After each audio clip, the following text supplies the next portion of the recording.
নমস্কার বন্ধুরা, শখের রান্নাঘরে আপনাদের স্বাগত।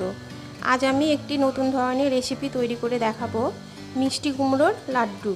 চলুন দেখে নিই আমি কিভাবে মিষ্টি কুমড়োর লাড্ডুটা তৈরি করছি।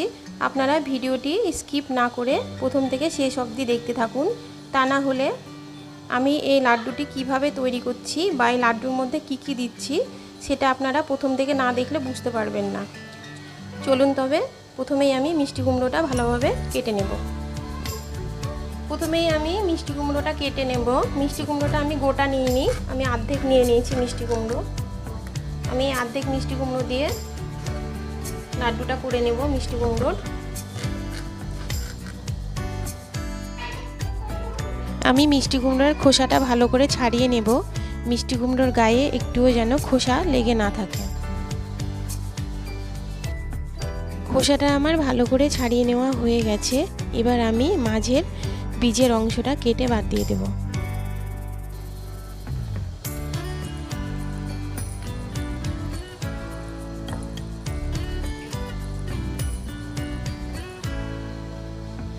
এই যে আমি এভাবে মধ্যে থেকে কেটে বাদ দিয়ে দিলাম।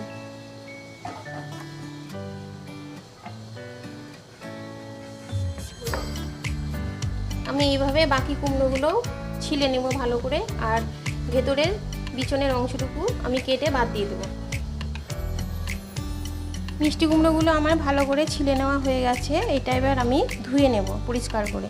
এবার আমি একটা নিডার নিয়ে নিয়েছি, এই নিডারের সাহায্যে আমি কুমড়োগুলো ঘষে নেব। আমি কুমড়োগুলো এই কারণেই ঘষে নিচ্ছি, কারণ কুমড়ো থেকে প্রচুর পরিমাণে জল বেরাবে এবং ঘষে নেওয়ার কারণে কুমড়োটা খুব তাড়াতাড়ি সেদ্ধ হয়ে যাবে।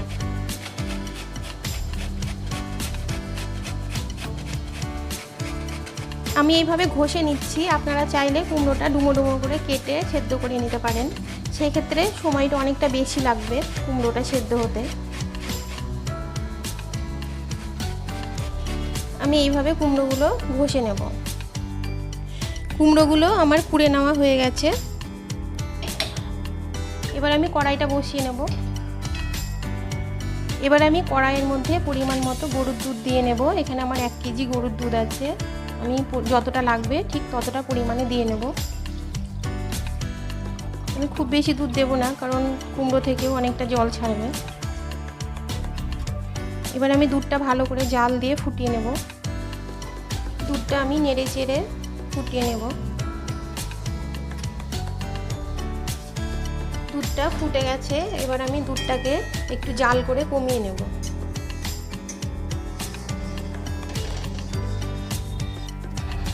দুধটা আমার অনেকটাই কমে এসেছে। এবার আমি কুড়ে রাখা মিষ্টি কুমড়োগুলো দুধের মধ্যে দিয়ে দেব।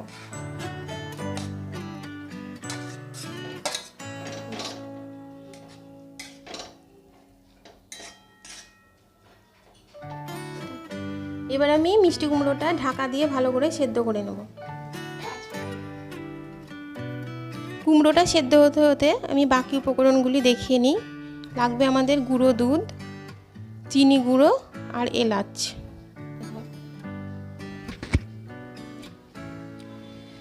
ঢাকাটা তুলে আমি কুমড়োটা একটু ভালো করে নেড়ে দেব।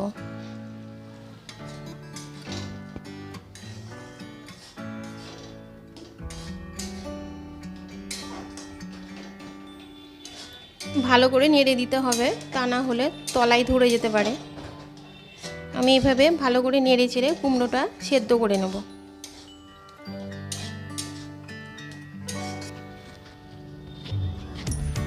এবার আমি এলাচগুলো বেটে নেব।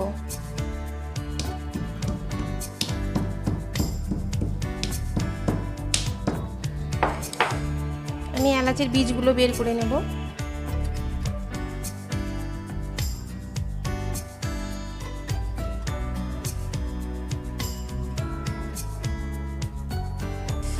আমি একটু সামান্য চিনি দিয়ে এলাচের বীজটা বেটে নেব।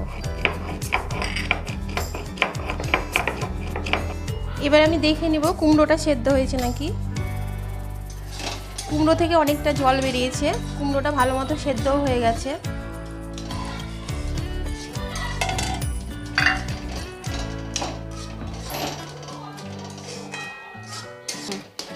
এবার আমি এর মধ্যে দিয়ে নেব চিনি। চিনিটা আমি গুঁড়ো করে রেখেছি, এবার আমি চিনিটা পরিমাণ মতো দিয়ে নেব। মিষ্টিটা নিজেদের আন্দাজ মতো, যে যেমন মিষ্টি খান সেই আন্দাজে চিনিটা দিয়ে নিতে হবে। এরপর আমি দিয়ে নিব গুঁড়ো দুধ। আমি এখানে আমুলিয়া দুধ নিয়েছি 1 বাটি, আপনারা যে কোনো গুঁড়ো দুধ দিয়ে করতে পারেন। আমি বেশ কিছুটা পরিমাণে দিয়ে নেব, কারণ দুধটা বেশি দিলে লাড্ডুর স্বাদটা খুব সুন্দর আসবে।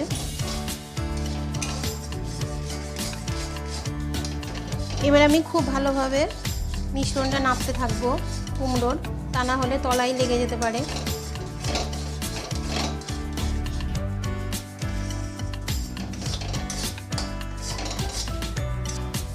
মিশ্রণটা অনেকটাই ঘন হয়ে এসেছে, এবার আমি বেটে রাখা এলাচের গুঁড়োটা দিয়ে নেব, দিয়ে মিশিয়ে নেব ভালো করে।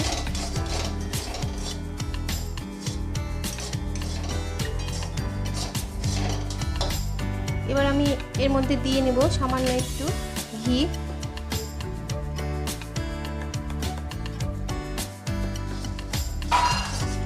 এই সব কিছু আমি ভালো করে একসাথে মিশিয়ে একটু শুকিয়ে নেব। এবার আমি এর মধ্যে দিয়ে নেব ফুড কালার। এটা অপশনাল, আপনারা দিতেও পারেন না দিতেও পারেন, দিলে লাড্ডুর কালারটা খুব সুন্দর আসবে, যার জন্য আমি একটু দিয়ে নিচ্ছি।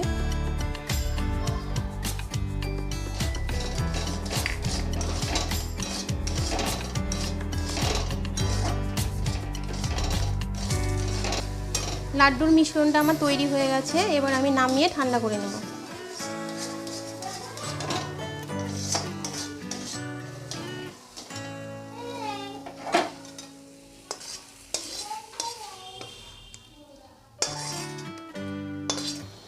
মিশ্রণটা ঠান্ডা হয়ে গেছে, এবার আমি এর মধ্যে দিয়ে দেব কুচি করে রাখা কিশমিশ, এবং আমি কুচি কুচি করে রেখেছি 8 ভাঙা করে কাজুগুলো। এটা আমি ভালো করে এবার মাখিয়ে নেব।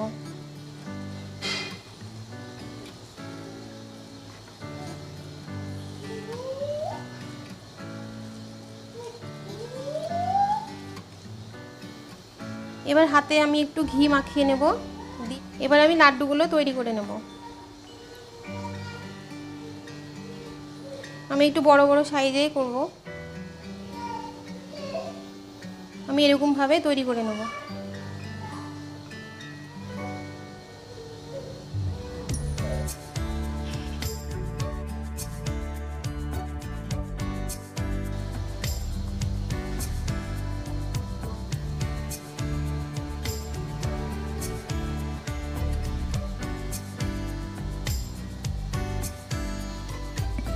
এবার আমি এই নাড়ুগুলোকে গুঁড়ো দুধের মধ্যে দিয়ে একটু নেড়ে নেব। গুঁড়ো দুধ মাখিয়ে নেব আমি।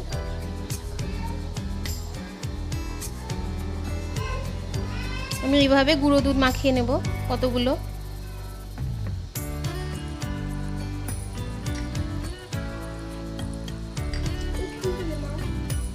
এইভাবে কয়েকটা তৈরি করে নেব।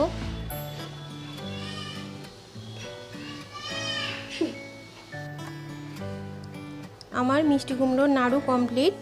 আপনারা দেখলেন আমি কিভাবে মিষ্টি কুমড়োর নাড়ুগুলো তৈরি করলাম। আপনারাও বাড়িতে এইভাবে নাড়ু তৈরি করে খেয়ে দেখবেন। যদি ভালো লাগে অবশ্যই একটা লাইক করে দেবেন এবং কমেন্ট করে আমাকে জানাবেন কেমন হয়েছিল। আর যারা এখনও আমার চ্যানেলটি সাবস্ক্রাইব করেননি, প্লিজ আমার চ্যানেলটি সাবস্ক্রাইব করে দেবেন এবং পাশে থাকা বেল নোটিফিকেশানটা অন করে দেবেন। তাহলে আমি যেসব ভিডিওগুলো দেব সবার আগে আপনার কাছে পৌঁছে যাবে। আর আমার এই রেসিপিটা যদি আপনাদের ভালো লেগে থাকে অবশ্যই বন্ধুদের সাথে শেয়ার করবেন, তাহলে আপনার বন্ধুরাও আমার এই রেসিপিগুলো পেয়ে যাবে।